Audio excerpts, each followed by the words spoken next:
Shaji, Aparna, welcome. Shaji, to you first. What are some of the issues that come with agriculture and rural development in a country like India? Okay. So in India, as you know, India is the most populous country in the world. Of the population, almost 60% is dependent on agri and rural development. That is a huge number. Maybe if you add that, around third largest country in the world will be the rural people in India. So we are faced with problems like fragmentation because land area vis-a-vis the number of people depending on agriculture is huge. So there is a fragmentation, and we need to now transform agriculture to agribusiness there, because otherwise, people will have a problem that 40% of the Indian population will be growing fast, whereas agriculture dependent population is growing smaller, or rather their livelihood is becoming limited. So we need to work on that to smoothen the rural urban divide. That's what we are trying to do, and we are trying to make agriculture agribusiness. That exactly is what we are trying to do as at this moment. Aparna, where do you think attention needs to be focused? I think there is immense need to actually drive financing to a number of spaces.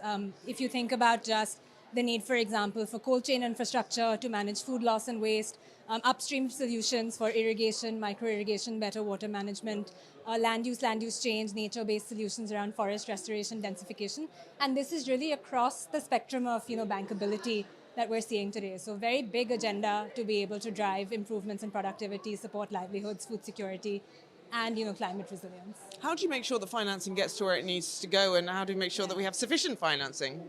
Yeah, so I think that's a big gap today. Estimates suggest about 100 to 150 billion dollars of financing is needed every year for some of these sectors. And at the same time, I think there are global commitments to be able to deploy, a large amount of that money, but very real challenges. I think one is just the fragmentation, as Mr. Shaji mentioned, is significant. So you need to be able to aggregate, farmers and solution providers to be able to deploy that financing.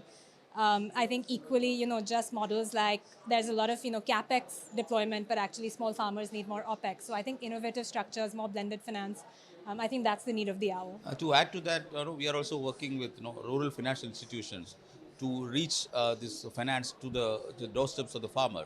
So we are actually working with 100,000 of cooperative societies, digitizing them so that their cost of operations can be reduced, and in the process, farmers will get loans at lower rates. So that exactly is what we are trying to do. Can you tell me what else that you're doing to drive progress, Shaji? We need to make climate smart agriculture more prevalent in the agriculture practices within India. And for that, we are working with farmer producer organizations, which are the aggregations of farmers, the fragmented landholding, which we mentioned earlier. And then we are also working with cooperatives of farmers. So that the whatever practices they're adopting are becoming a little more climate smart. Shaji, Aparna, thank you so much. Thank you so much.